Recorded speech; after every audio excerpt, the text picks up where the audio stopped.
English translation, 680th contact, part 2, Monday the 7th of May 2017, 13:07 hours.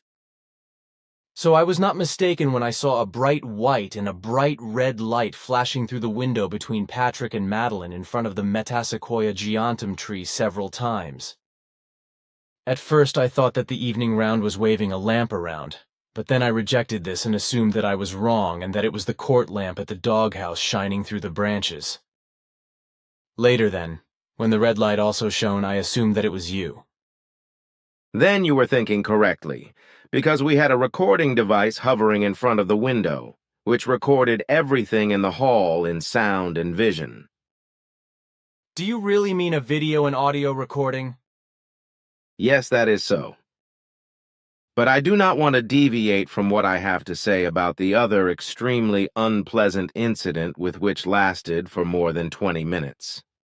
However, I would like to formulate my remarks in such a way that the identities of the persons are not recognizable by later readers of the interview reports. Which is why it must also be possible for you to replace the names I have then mentioned with 3 points. But if you want to write down my remarks in full, if you call them up, you just do not have to call up anything and do not have to write anything down, which we will discuss later in a private way. The whole essence of has very disadvantageous and extremely misguided and underdeveloped character traits, which are characterized by domineering, self-profitable and profit-seeking traits, which show that there is not a will to change for better, good, and correct forms of behavior, which also complicates a decisively correct dealing with adult persons and leads to constant difficulties. The very deficient personality traits clearly indicate that there have not been any efforts at self-education, which results in very serious misconduct and the corresponding miserable attitude. Consequently, there is an urgent necessity that strives for a self-knowledge that corresponds to the truth, in order to then, when this has happened, strive for the necessary change in all important matters concerning the personality, the character, the attitude, and the behavior patterns, which, however, will be connected with great and profound efforts and, moreover, will last as long as is already years old. This is the rule, because what human beings have not learned in all aspects of correct behavior and the formation of character, and personality through the early upbringing of parents, etc., and through the equally necessary early self-education at puberty up to the age of 26, 28, requires much more time, effort and trouble in subsequent self-education, self-knowledge, self-forming, and effective growing up than is the case from birth and up to the end of puberty. Of course, learning is not finished after the end of puberty, because the learning process of human beings continues until the end of life. But the greatest importance of learning is also related to upbringing and self-education, because it is through these that self-knowledge, character, personality, attitude towards life, and behavior are formed. And as for all the misconduct which leads to rejection, offense, displeasure, and disputes in adult circles, this is not only in relation to FIGU members, but also in dealing with superiors and strangers.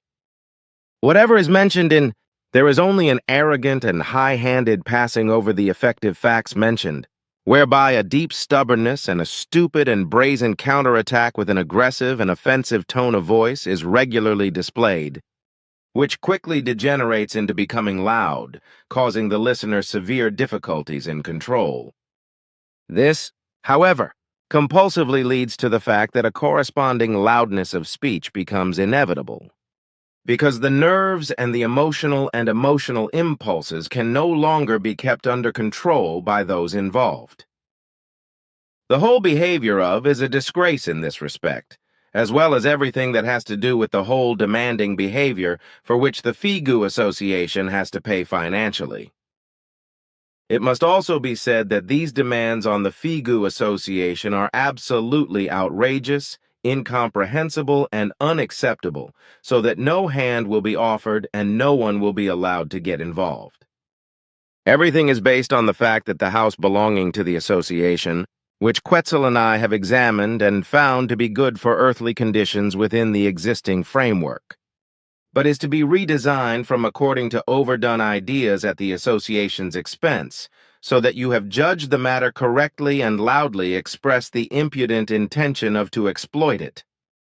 Although you have done so in your mother tongue in a different way with words which, I assume, correspond to a common-sense word in your language, you have expressed exactly what must be understood by, in the sense and intention of, such behavior. Demands are not within the framework of the association and its statutes and bylaws, but rather an impertinence, and show the real attitude towards the obligations of the association and the righteousness of the association. This entitles to considerations according to the association statutes art. 5.4a.4 and Articles of Association art. 11.1.4 and art. 17.8. From my point of view, the FIGU Association, as well as itself, should consider that immediately upon intervention of with the permission of Ptah, the 3 sentences spoken by him here are omitted. In my opinion, this would be the only correct solution, because I do not see any chance that will place himself in a position of decisive self-education and bring about the necessary change. And what else needs to be mentioned? It is true that, as has not interfered in the matter, which I can judge as very good and correct, except that an invitation was issued to when you were unjustly insulted by evil and foul with insults. But this must also remain so in the future, because interference and protection of for the benefit of would not only be fundamentally wrong, but would also encourage disputes, even if interferes in the private interests of members. And it must be clear and understandable that there is a bias in such matters of in relation to, which means that there must not be any interference from this side. So in this respect I appeal to the reason of, and also assume that this is understood, because there is more than enough reason and intelligence, which cannot be said of, so, in the case of, it is actually only reason that must be addressed, which is also not lacking if only a thorough reflection on the correctness of my remarks were to take place, which, however, is not done. And what I have also clearly established through our observations is that gets too involved with, and thus creates a situation that over time becomes a nuisance for and becomes an annoyance and brings trouble into connection with it, whereby the beginning for this has already occurred. But such annoyance also arises because has also affirmatively accepted the demands of, although has not spoken openly about this with you or other members. This internal and unspoken equating in relation to the demands of is in no way beneficial to either party. You should talk to and clarify the facts of the matter, for which I will explain some things to you in private, as well as with regard to some matters which concern, although I will not mention them openly and will not have said them for the official report of the meeting. But I want to mention what I have already told you in earlier conversations, namely that you always wrestle admiration from me when, despite the passing of the past times, here and there you have to provide attention, order and reason, but you still remain calm within yourself and do not strain your nerves, follow someone very loudly, but as it were the next moment you can talk to other persons at normal volume and calmly. This is something, as I told you before, which wrests admiration from me and which I cannot control myself. And I also have to say that I am far behind you in this respect, which is why I would have reacted completely differently and even angrily if I had been challenged with insults. But you, when you were insulted by, did not even react to it, but simply accepted this indecency with composure. However, I must express my appreciation for this, because a reprimand has been issued from this side which I consider to be very remarkable, which is why I will come back to it. This also means that the necessary things that had to be said have been said, but I cannot, however, get my anger and regret about what happened under these circumstances under control, because I really do consider the whole thing to be shameful. I can understand your regret, but not your anger, because it is, in any case, harmful to you. You can say that. But your incredibly self-controlling behavior in this respect is not mine, because I was not able to learn it, although I am 10 times older than you and would have had enough time to learn it. And it would be very valuable for me if I could learn it after all. But it is not a shame that you cannot. But also I could only learn it because I could profit from the Nocodemian memory banks, through whose records I have found the appropriate way and the possibility of learning. Which unfortunately I will not be able to because I cannot get into the Nocodemian storage banks. You, that is to say another personality of yours, will also one day have found this behavior. But now a question about the French presidency. In fact, whether you already know something about whether or not everything is being conducted in the right way. In this regard, a foresight showed that already from the first round of voting onwards, a massive electoral fraud had been launched in favor of Emmanuel Macron against Marine Le Pen, which will bring a fraudulent victory for Macron in today's runoff election, whereby certain EU dictatorship elements and French EU dictatorship fanatics are the originators of the whole thing. Cannot be otherwise, but do you know anything in terms of terrorism, how things are developing? You keep creating foresights in this regard, even if you no longer mention it, because it is useless if something is to be done to curb terrorist evils. You once told me that the Sonaire provided you with highly developed equipment and devices through which you are able to, in a technical way, gain sights into the future across all time and also record everything without having to make any personal efforts to foresee future things. That is correct. The very highly developed technology that has been handed over to us has enabled us to monitor whole planets in a future-oriented way for 4 months now, although the future view is limited to a maximum of 41 days at the present time and with the technical possibility. So this new technology enables us to record everything that happens on a planet during the full day and night time all around the world, which happens within 41 days in future time.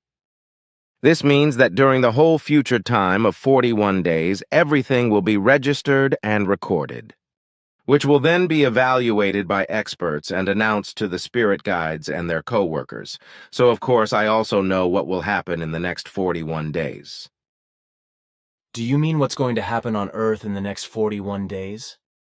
Yes, that is the meaning of my words. Because 2 weeks ago we have already stationed recording devices in the outer orbit of the Earth around the planet. So I already know the future events for the next 41 days, while every new day and every night, of course, the recordings and our knowledge will increase. Then you know about the electoral fraud that will occur today regarding Emmanuel Macron in France. That is correct. And, excuse me, this is not a suspicion, but can I check this out? Maybe if you tell me, apart from the upcoming fraud in France, another significant event that will occur in the coming period? Of course. I can do that in relation to terror, which you mentioned, because on the 22nd of May there will be a serious bloody act of terror in England, in Manchester, which will cause many deaths and injuries. Ouch! Again, I did not really want to know, because it is always a burden, so please let us not talk about it anymore. That will be the case. But let us finish what we were talking about, because there are still some factors to be said. Since the birth of, I have observed, analyzed and judged the whole course of life, the attitude towards life, the way of life, and thus also the whole life behavior, the character, the personality, the general attitude and behavior towards the fellow human beings and material concerns, etc., whereby unfortunately an unusually large number of negative things have become apparent. This was also the reason why we have taken some steps to manipulatively attenuate the whole of the negative and bad things that were transferred from the father's side to, in a way that was responsible for us, while the rest should have been transformed from in the form of self-education to the good and normal. This was not done, however, because self-education did not take place during puberty, which means that self-education is also still pending and would have to be carried out in order to promote adulthood and to be able to enter adulthood, which has still not been reached, and nothing is being done to work on it. And to this, it must also be said, unfortunately, nothing positive contributes either, because there is a fear of being insulted with nasty attacks and bad language. It is also urgently necessary that, due to partiality, not to take sides with regard to, but to remain neutral and refrain from any interference in the affairs of, both in a private way and with regard to matters which arise or already exist between and the Figu Association. Regarding, as already explained in all behavior, a fundamental factor of a regular disposition on the part of the father, which was shaped by the mother with the same dispositions. Basically, through this inheritance, psychopathic traits and an unusually deep fear of one's own thinking, of the effective consideration of given facts, as well as of a self-searching, self-finding, self-recognition, self-judgment, and self-change for the good and correct in all behavioral and attitude-related, as well as character and personal matters. From this, and as a result of the fear of one's own thinking, which is not consciously perceived, it turns out that refuses to strive for a decisive self-knowledge, which means that no change and no change for the better, good, and correct can take place, and that everything always ends in disaster. Well-intentioned clarifications, explanations, and also reprimands and very loud arguments are of no avail, and this also not when, after loud incidents, there is a dejection and powerlessness and then a soft situation, respectively a soft behavior, which however quickly changes again into aggression, when the speech, too, appears even to be offensive, whereby then only a loud contradiction can lead to the silence of, basically, due to the fear of one's own thinking, something that has happened is only briefly looked at superficially, but not processed by effective thoughts, and therefore not thought through to the bottom, which means that no progressive results can come out of it. But this makes one's own enemy, as well as a disadvantaged person with regard to dealing with adult fellow men, who, as a result of the completely wrong behavior towards them, do not make friends with them, do not get involved confidentially, but develop and exercise a negative attitude and behavior. This is also helped by the fact that in disputes, thoughtless misrepresentations of the facts are made, which are aimed at a false self-protection. This also shows that feels sorry for himself and as a result of his imprisonment during puberty is incapable of exercising real leadership of adult fellow men, which is, however, completely different with regard to underage children, who can very well and well be cared for and taught by, but also not in a purely educational way, because the necessary prerequisites are missing, as is the case with itself. What is more, however, there are no good possibilities, because one's own ingrowth is only just educated enough to take underage children into supervision, instruction and guidance in a declared manner, but not adults or older children who are already in puberty and are therefore very self-willed, who cannot be up to this. This is hard, but according to what you've explained, not to be changed. And when I judge the behavior in disputes, as you call them, I always come to similar conclusions as you call them. There is much more to be said and explained, but this should only be accessible to your ears. Which is why I ask you not to write down the whole of what I still have to explain to you now, when you recall our conversation, but to inform you about it. Should then pass on what is necessary to and ask for it upon intervention of, with the permission of Ptah, all the following statements are omitted. Okay, what you said is clear and plain, so I will follow it and also pass it on too. And now that everything is clear, you and I do not need to talk about it anymore. Then a question regarding the things we've talked about in private before, because I think that we should give certain facts, namely how dangerous the plastic nanoparticle particles really are, which swim in the oceans and in the inland waters and which are accumulators of poisons, because the plastic particles absorb many different poisons, which they attract like magnets. Correct. The plastic nanoparticles in the world's oceans and in all inland waters are in themselves extremely harmful to human beings and all living things. But it is even worse because they attract and bind various poisons like magnets, making them time bombs for all living things, which then absorb these particles through food in the body. The danger of these plastic nanoparticles saturated with poison is that once they have been ingested through food, they are not excreted from the body but absorbed and integrated by it, causing chronic suffering, disease, and above all, cancer. Thus, all aquatic and terrestrial organisms that serve as food for human beings are also contaminated by these tiny and minute plastic particles impregnated with various toxins, according to which, when a human being eats meat as well as fish or other aquatic organisms, he automatically absorbs the food contaminated with toxins and plastic nanoparticles, and the whole thing then contaminates the entire organism. And the whole thing is also very bad and dangerous to health, because such poison-pregnant plastic nanoparticles, some of which are already much smaller than a nano size, respectively a billionth, and which have been reamed up to the atto size, respectively a trillionth, are spread in the atmosphere, and thus in the air we breathe and are inhaled by all breathable creatures, only to settle in the organism in a way that causes suffering and disease.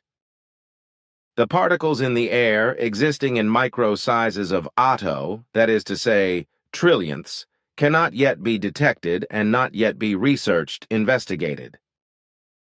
According to our research, there are about 123 million tons of plastic nanoparticles in the world's oceans alone, to which the tonnages in inland waters are not yet counted. According to our analyses, the amount of plastic fragments in attogroups also already amounts to several thousand tons. But now it must be enough, because I have not yet finished what I wanted to say. So I will now talk about what we have always talked about in a private way, and therefore never recorded conversations, but which is supposed to be the case with our conversation today, that I will then call up the whole of what we talked about and write it down. If the organism is contaminated with toxic metals such as heavy metals, mercury, palladium, cadmium, lead, and nickel, etc., then, in addition to the immune system, the liver, kidneys, and intestines are also particularly affected. On Earth, the beginnings of the whole evil of the spreading of the poisonous heavy metal substances in England took place in the years 1751 to 1785. England initiated the so-called Industrial Revolution by innovations in mining and metallurgy, as well as in the textile industry, which quickly spread to all countries of the European continent, but also to the whole Earth, which changed the face of Europe and the whole world. This was also linked to the arrival of technological progress, which also affected the population, and led to the emergence of a strong bourgeoisie which, to a certain extent, became self-aware, and, as a result, began to fight against monarchies, which is the fundamental essence of the 19th century idea of the nation-state. It can therefore be said that, with the technological innovations and the industrial revolution that has arisen, the peoples that have awakened from their lethargy of monarchical oppression were the real originators and the first advocates of the idea of the nation-state. This industrial revolution, which arose at that time, made the industrial capacity of the states the international criterion for deciding on their status of power, with the result that the conflicts between the great powers intensified to such an extent that finally in 1914, the Second World War was the inevitable consequence, which was fought with the latest technological weapons achievements, and brought much suffering, misery, need, death, and destruction. And the more industrialization was advanced, the greater became the state conflicts among themselves, and more power-addicted. Insane and even insane psychopaths reached the highest government offices and used the constantly growing new weapon technologies of all kinds to oppress their people who were in bondage to them and to force them into wars, which then led to the Third World War in 1939 by Adolf Hitler. Well, the fine particles of heavy metals floating imperceptibly in the air naturally get into the water, as well as into the plants of all kinds, and thus into the natural and also industrially produced food, which also poisons human beings and all other living beings. And this has been happening since the time of the rise of industrialization, which has resulted in heavy metal toxins being present in all parts of the environment. Consequently, it is no longer possible today to avoid contact with them completely. But, as I know from you, there are various ways to help the burdened body detoxify itself with the help of natural and inexpensive products. According to your daughter Simyase, I also took such a cure when I had symptoms of poisoning from teeth repaired with amalgam. On the one hand, I had all my teeth extracted. On the other hand, I took the necessary cure according to Simyase's instructions, after which everything turned out well and has remained that way ever since. But now I would like to take up the matter of the heavy metal deposits in the body again, as well as the aluminium, to ask you whether you can name 2 or 3 possibilities through which heavy metals in the body can be gradually flushed out again. I can do that without violating the directives, because the possibilities I will name are also known in earthly medicine. So, aluminium often enters the organism together with heavy metals. Although aluminium itself is not a heavy metal, it can still cause health problems because, for example, it can also have a negative effect on memory. So aluminium is also harmful to the organism, so it must also be eliminated, which is difficult but not impossible with this substance.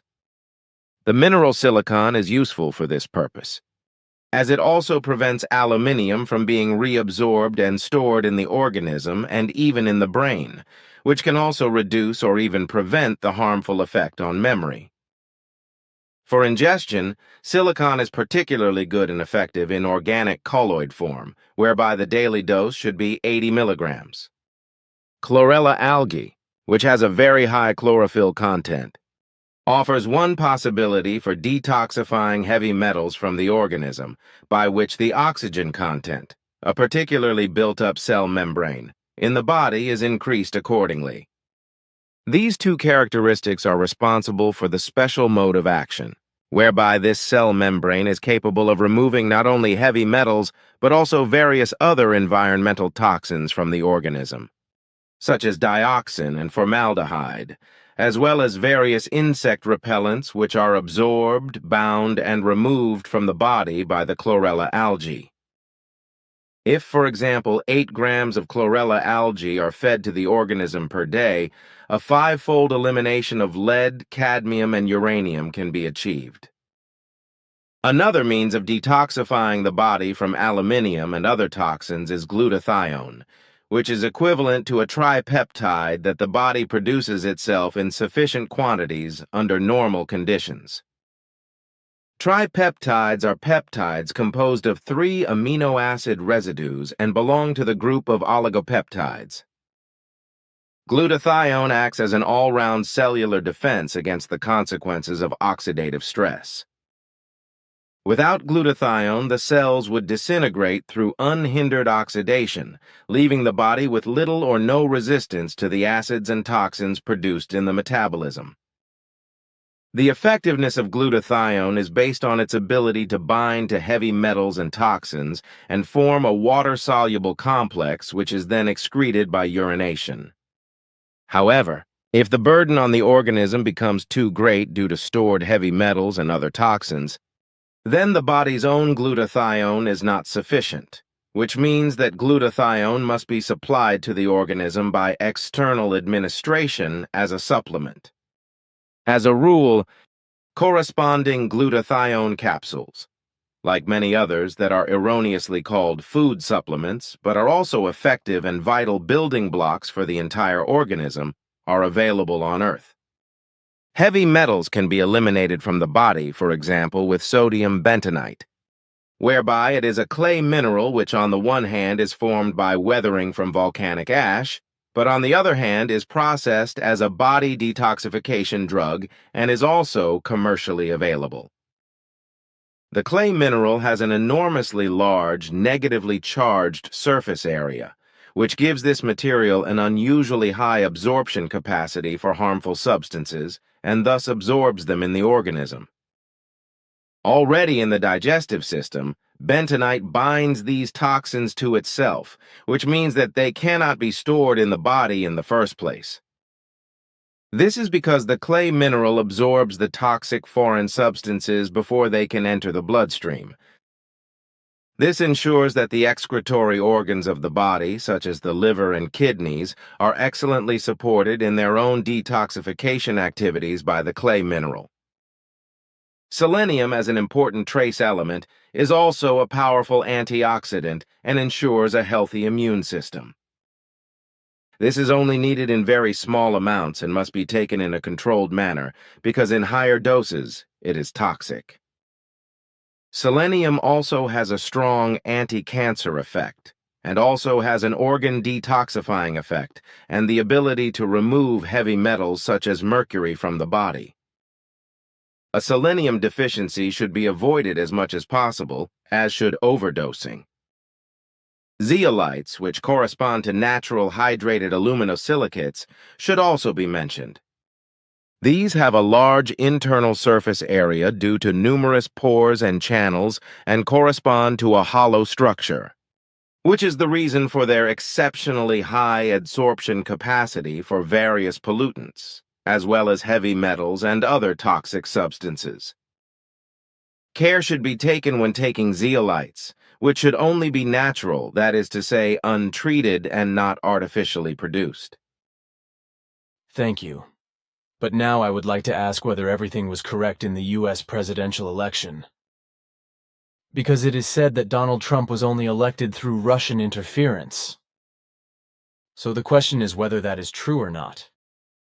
Of course, we observed the whole election process very closely, but we could not detect any kind of interference or machinations in any way by any Russian intelligence influence respectively entanglement. Of course, things can always arise which escape control, which can also happen to us, because very often entanglements occur which are beyond the scope of all deliberate possibilities. Contrary to what we have observed to a large extent, there have been various secret attacks against Donald Trump, which were carried out by several higher U.S. Democratic and Republican authorities and by at least one secret service in order to prevent the election of Donald Trump. However, if he had not come to power, but Hillary Clinton, this woman, who is a vehement hater of Russia, would have used Russian military activity in Syria to provoke a war that could have led to another global war and therefore to a world war. However, this danger has not, however, been averted, because, without the knowledge of U.S. President Trump, since he took office on the 20th of January, malicious and irresponsible intrigues have been forged and carried out in the background, both in connection with the U.S. Air Force in Syria, which is to attack the regular Syrian forces from the air, thereby also hitting Russia, which is using its air force to fight the IS and at the same time offering protection to Syrian troops. So then, when it happens, Russia is challenged by the USA, whereby this confrontation course is already being worked out underhandedly without the knowledge of Donald Trump, whereby he is to be weakened in his new office as president. Besides the fact that also underhanded machinations are already being carried out to make him appear unworthy of his office and to dismiss him from his office procedurally. At the same time, his Russo-friendliness, which is extremely frowned upon by the majority of the population in the USA, and especially by those involved in government, is damaging to him, as is his reckless eloquence in matters of state secrets and Secret Service information, which is deliberately brought to his attention in order to damage him as a result of his careless manner of speaking. You said that before in a conversation on this subject, that there will be an attempt to have him walk into an open-ended knife in order to bring impeachment proceedings against him. This in addition to the fact, as you said, that he is to be tempted by false advisors and consultants to do things and orders of action which are to cause trouble and discord in the USA, but also in the whole world up to and including threats of war, attacks, and the taking of arms. There are already many intrigues that are already causing him harm, and which will become more and more intense and comprehensive in the coming days and weeks. Also in his absence, when in about 10 days he will fly to other countries and make state visits. It cannot be helped. The intrigues and warmongering of the bulk of the US government and its popular supporters I also list in my new book. But we have talked about heavy metals and so on in relation to the effects on the human body. And there I have a special question about cells, because at the beginning of cell formation there was only a single cell, which only developed over time into multicellularity. Could you give a brief explanation of this, please? At the primordial beginning of life, every life form consisted of a single cell, because each began its life as such. It was only through cell division that they became multicellular forms. And it was through cell division that the many special cells were produced from which the various bodies, creatures, and organisms developed. The cell is the smallest basic unit of a living being. All life forms, from the smallest to the largest, are made of cells. Cells are capable of making a copy of themselves, and some cells can even produce cell types that are different from themselves. Cells are therefore small and tiny, but there are also different forms and types that perform very different functions and can also move and crawl, even swim. Amino acids are the basis of all life on Earth. For the first time, these were created by relatively tiny organic molecules, which are actually compounds consisting mainly of carbon and hydrogen, and which also contain the amino group NH2 in addition to an acid group. Amino acids are omnipresent in the living free nature, whereby there are over 300 different amino acids in total. 20 of these amino acids are of special importance because they are proteinogenic amino acids, respectively. Amino acids in the narrow sense. Amino acids are the actual building blocks that are linked together in a predetermined order by chemical bonds in living organisms, thus creating larger molecules, namely peptides and proteins. The peptides and proteins differ in their chain length, the latter being shorter. The order of the linked amino acids forms the blueprint for a body, with these molecules providing the genetic material in the form of DNA and RNA, the ligaments, enzymes, skin and hair, as well as the organic bone material and the muscles and tendons, as well as many other components of the body are made up of proteins, which are made up of the 20 proteinogenic amino acids. Basically, they are among the most important organic compounds of all. In primeval times, the origin of life was electricity and the substance didoron. Electricity was created by electric lightning, which formed amino acids in a primeval soup of methane, ammonia, water, hydrogen, and other small molecules. Amino acids were created on the young Earth by lightning in the primeval soup of the Earth and set everything in motion in a decisive way, whereby the amino acids were decisive for the beginning of life because they served as building blocks for proteins. Proteins, in turn, are the essential components of all cells, starting with unicellular organisms, plants, amphibians, animals, insects, reptiles, mammals, birds, aquatic life, and human beings. In the very first origin, 5 molecules in the primeval soup were the decisive factors, namely H2O, that is to say water, ammonia respectively NH3, methane CH4 as well as carbon monoxide molecules respectively CO, and nitrogen molecules N2. This mixture of molecules was excited by the electric lightning charges, which was the important factor in the formation of the first amino acids. The original lightning and its generated electric fields were an extremely important component in the formation of amino acids, whereby these electric fields were also deposited on the surface of minerals, which has continued to happen since then and is still happening today, so that they will also occur on the surface of minerals in the future. In addition, many other prebiotic chemical reactions took place, which led to biological life, whereby didoron played the central role in the influence of electric fields and an extremely important role, because it was only this that promoted and enabled the formation of more complex organic molecules.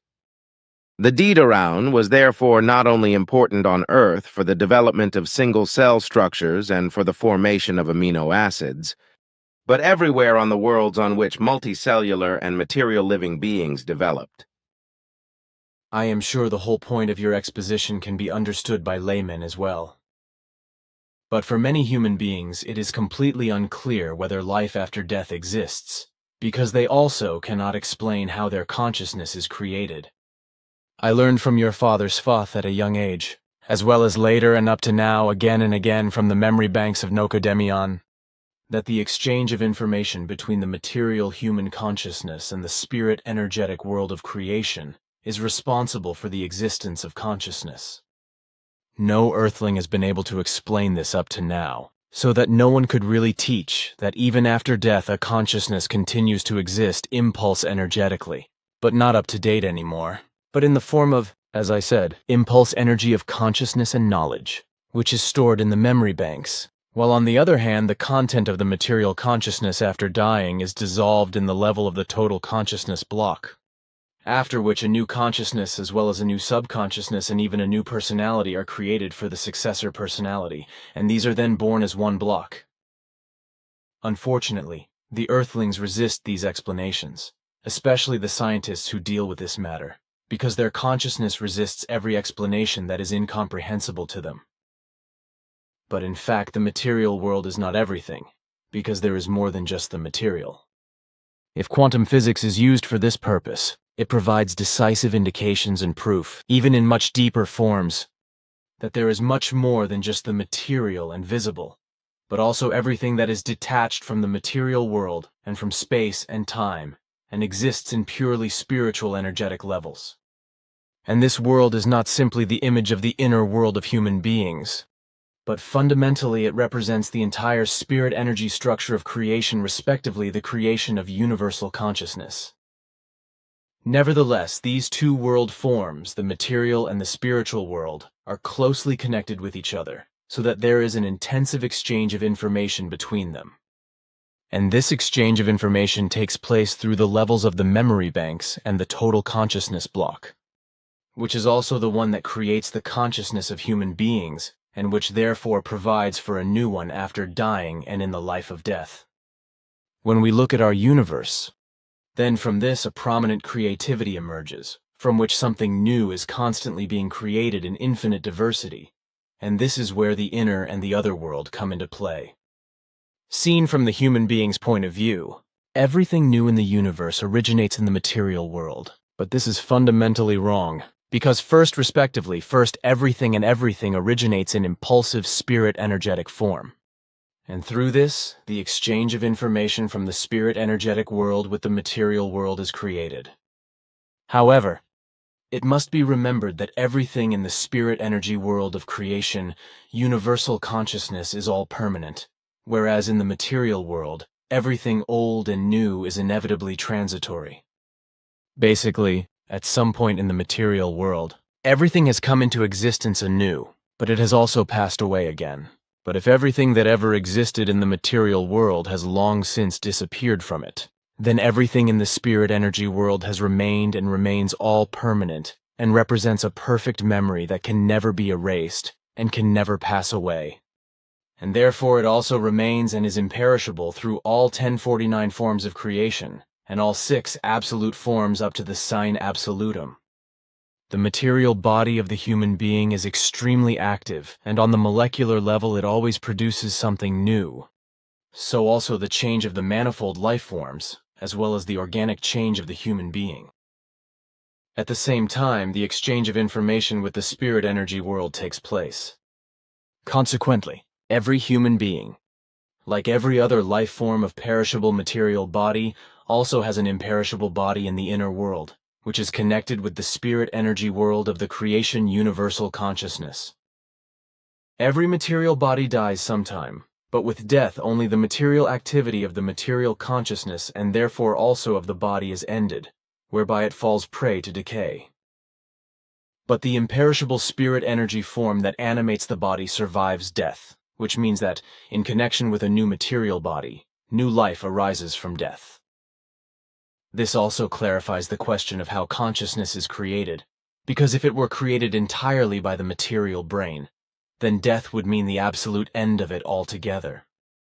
So the assertion of neurological research is completely wrong that, due to ignorance of the spiritual energetic impulses from which the new consciousness arises from the level of the otherworldly total consciousness block, consciousness arises from the activity of the neurons. If we look at the workings of human consciousness, then it can actually be said that it creates abstract information that appears in the brain language center and is formed as thoughts that are expressed as words and also create feelings. And this abstract information does not come about through the activity of the neurons, but through the exchange of information with the spirit energy world. This could not be shown so far, despite intensive efforts of the neurosciences. Effectively, therefore, the information is supplied by the exchange of information between the spiritual energetic level of creation, universal consciousness, and the material consciousness, whereby this factor leads to the fact that information keeps appearing in the active brain of human beings, as it is also the case with regard to ideas that manifest themselves in the subconsciousness, as I have described it according to the spiritual teachings in the article Origin of the Idea note, Ursprung aller Existenz, page 37, and Diversicum, page 372. So it is not simply information coming from the inside of the body respectively from the neurons, although these and the whole brain itself play a very important role, because the neuron and brain block ensure that the unconsciously received information is put together in an orderly and logical way. So all this together creates the material consciousness, respectively its content, respectively the close connections between the spirit energy level as well as the activity and the content of the material consciousness and the working of the brain. It is therefore very decisive that the material consciousness of human beings is not produced by the brain, but from the spiritual energetic world of the so-called universal consciousness or creation universal consciousness, whereby the whole thing in this respect embodies nothing other than an impulse memory of spiritual energetic electromagnetic nature, which is called universal consciousness, respectively creation universal consciousness only for the sake of human understanding. And this is therefore the key to life after death and the life of death, whereby in the afterlife level of the total block of consciousness the information budget of human consciousness is dissolved, after which the total block of consciousness creates a new content potential as a new block of consciousness, which is then born as material consciousness together with a likewise new subconsciousness, as well as with the new personality in a new human body. The block of information in the human consciousness does not survive death, nor does the body.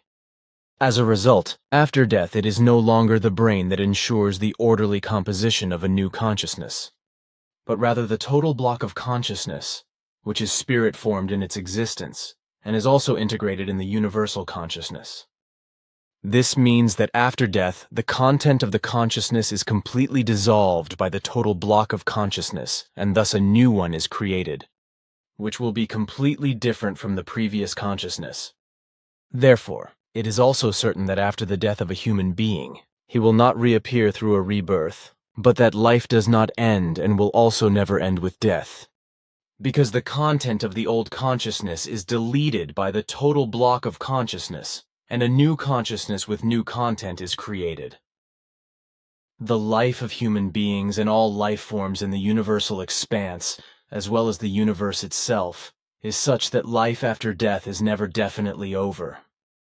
Every life form has a spirit form, respectively a spirit energy form, which is reborn as an inseparable part of the universe up to the highest absolute forms, namely up to the fusion with the being absolute. If human beings, all life forms of fauna and flora as well as the universe etc., had come into being by pure chance, as is claimed by narrow-minded and ignorant scientists, then this would really be extremely strange and would not make sense, nor would the universal, respectively eternal life of the reborn spirit form. Also the dissolving of the material consciousness and the complete decay of the human body, and all life in general, after death, as well as the rebirth of a new body with a new consciousness, subconsciousness and a new personality would not make sense. The spirit energetic world, which in human beings, and all life forms of fauna and flora, as spirit form respectively spirit, energy form, enlivens the material body. In humans, with seat in the roof of the midbrain equal sign paired node, equal sign colliculus superior, brings into play that very important aspect through which the circle is closed and the whole gives a conclusive overall picture. The entire exchange of information between all different kinds of material forms of consciousness, forms of instinct consciousness and forms of impulse consciousness, as well as the spirit energy levels of universal consciousness respectively, the spirit energy world has the effect that in the entire universe, more and more complex living beings inevitably arise. This shows at another time that human beings and all human-like beings, as well as all myriads of other life forms of all genera and species of fauna and flora, did not come into existence by chance, but that there is an order behind it, which corresponds to an impulse order. And this again proves that all earthly and universe-wide life of every form, genus, and species also continues in new forms after death and has absolute meaning. And for this purpose I can recite the following, which I have written here. Moment. Yes, here it is. When a human being has died, respectively is effectively dead, he cannot be resuscitated. A resuscitation is only possible if the human being is not yet dead, that is to say, is not dead. Consequently, his spirit, that is to say, his spirit form, has not yet left the body.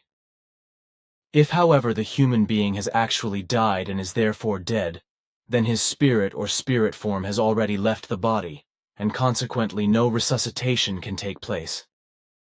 The spirit, respectively the spirit form, only revives a living body, and that on the 21st day after procreation. But if the body is dead, then a spirit form does not return to it, because it never revives a dead body. A spirit form can never lose its energy and power, because it is integrated into the eternal energies and powers of creation, which as universal consciousness energetically encompasses everything and anything. This also means that the spirit form is immortal and is inseparably connected with the creation of universal consciousness. With regard to human beings, they are only enlivened by the spirit form, and when they die, the spirit form changes into its afterlife. It remains in this realm until it, since it alone is capable of reincarnation respectively, rebirth returns to a human being and revives it when a new human being with a new personality is born. It thus expressly states that a new human being incarnates with a new consciousness and with a new personality, because the old consciousness and the old personality of the deceased person are dissolved by the deceased into pure subtle energy in the otherworldly realm of the total consciousness block.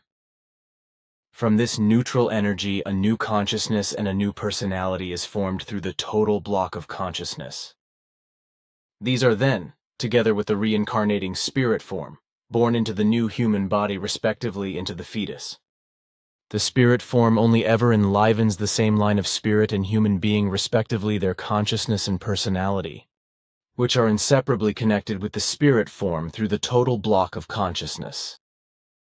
So it is given that always the same spirit form connected with the total block of consciousness enlivens the associated line of consciousness and personality. From the whole, it also follows that when a human being dies, he or she, respectively, his or her consciousness and personality are not reborn. Consequently, there is not a rebirth of human beings, but only a rebirth respectively reincarnation of the spirit form. This is because the consciousness and personality of the deceased human being is dissolved and transformed into pure, subtle, neutral energy through the total block of consciousness in its afterlife. From this neutral energy, a new consciousness with a new personality is formed, which is then born into the new human being during his incarnation, together with the reincarnating spirit form. The reincarnation of the spirit form and the incarnation of the new consciousness and the new personality takes place on the 21st day after procreation. It is impossible for human beings to locate and trace the human spirit, at least at the present time, because they have neither the necessary apparatus nor any other means to locate and measure the spirit energy. The human being cannot see the human spirit respectively the spirit form, because the pure creative spirit energy cannot be perceived by the human eye, and also cannot be felt. There are also not yet any apparatuses or analytical devices, etc. Also not in the field of ultraviolet or infrared, through which it would be possible to make the spirit respectively the spirit form or the creative spirit energy visible or measurable at all. It is also not possible for any particular state of consciousness of human beings to see the spirit respectively the spirit form, because the spiritual energy is as absolutely invisible as pure air. The spirit, respectively the spirit form of human beings, is of purely creative spiritual energetic nature, and has nothing to do with consciousness, nor with the brain waves that can be perceived and measured. Erroneously, since ancient times, consciousness has been called the spirit of human beings, although the nature of the spirit is completely different from that of consciousness. The spirit, respectively the spirit form of human beings, is purely creative, while consciousness is a factor of human beings and is responsible for creating thoughts out of it, whereby the whole reason also arises out of it, so also understanding and reason. The spirit, respectively the spirit form, is only the creational natural given energy, which animates the human body. When the spirit leaves the human body, then it escapes into its beyond plane, which exists in the same space as the present reality of the planet, whereby the so-called beyond plane, contrary to the real material reality space, is differently dimensioned, namely in a subtle spiritual energetic nature. In relation to the planet, therefore, the otherworldly plane is arranged around the planet, just as this plane continues to exist throughout the universe. But in relation to the material reality plane, it is in a subtle reality to which human beings, as a material life form, have no access whatsoever, and consequently they can neither see nor perceive anything. Therefore, on this level, it is impossible for human beings to see or otherwise perceive the spirit respectively, the spirit form that has escaped from the material body. That the afterlife realm of the planet is arranged in a different dimensional form than the real material reality space, not only in this, but also in the entire universe, has its reason. Thus it follows from the spiritual teachings that if a planet is destroyed or simply becomes incapable of life, then the spirit forms existing on it and the other dormant spirit energies are not destroyed, but that these migrate to wander through world space until a new planet is found on which human life exists. On this planet the spirit forms then settle again, mix with those already existing there, and thus enter again or further into a cycle of reincarnation or rebirth. What you do corresponds to the teaching, which you always describe in detail in individual excerpts, so that there can also be no misunderstandings. Thanks, but this is very important and necessary, because only if I explain it in detail, it can also be understood by human beings. Half-baked explanations, which are not in truth, do not bring a good understanding, but only incomprehension and stupefy the consciousness of human beings. Just like senseless false teachings, lies, and charlatanism, as is irresponsibly done, for example by religions and sects, which beguile believers with false fantasies of God. If you still have time now, I would like to ask you something else. Certainly. Thanks. Recently you said something in the strictly private conversation that it would take only very little extra until the permafrost would thaw out for good. That is true, because I said that the final and complete permafrost dissolution will occur if the global temperature continues to warm by just under 0.5 degrees. Yes, that was it. But you also mentioned that the climate has been unstable for quite some time, and that the actual beginning of climate change started very early, thus not just in modern times. This is also true, because climate change began already very early and caused a very slow but long-lasting increase in climate instability. And in fact, from the 19th century, when the overpopulation had exceeded 1.6 thousand million. Since then, the whole thing has increased to this day, of which the enormously serious consequences have been openly recognizable for several decades in nature, the fauna and flora, as well as the climate itself. Today, the time has come for the Earth and its humankind to face an inevitable mass destruction of life, which is already so far advanced that it is no longer possible to stop the whole thing. And all the blame for this lies with Earth's humankind itself as a result of its overpopulation, who does not listen to your and our warnings and continues to push the overpopulation onwards to an ever-increasing extent. All research conducted in relation to the climate always focuses only on the corresponding consequences of climate change, in the same way as the real cause is sought in false origins. Just not where it actually lies, namely in overpopulation, whose machinations in relation to the destruction of the nature, the fauna and flora, and the planet itself have caused the climate change. And it is in that regard also a fact that the total use of resources on the planet, as well as the irresponsible and over 2,000 nuclear tests of various states, have triggered an unusual pole movement, as a result of which the magnetic poles are shifting and are also contributing to climate change. That is what your father Svath already foretold in the 1940s, when he also spoke of hundreds of thousands and even millions of human beings having to leave their native countries, consequently becoming climate refugees who would no longer be able to find a way to live in their homeland. I know this from his annals. And his coined expression, climate refugees, will also come up again in today's time and come true in an evil form, because the climate refugee system has already become reality. But now, Edward, I have a few things to discuss with you that are not supposed to be official. That is fine, because I too would like to raise one or two more questions about your latest apparatus, which can record the future of 41 days. Of course, but now listen to me. But now, Edward, dear friend, it is time for me to say goodbye again. Be well, my friend. Siyupta, I also wish you well-being.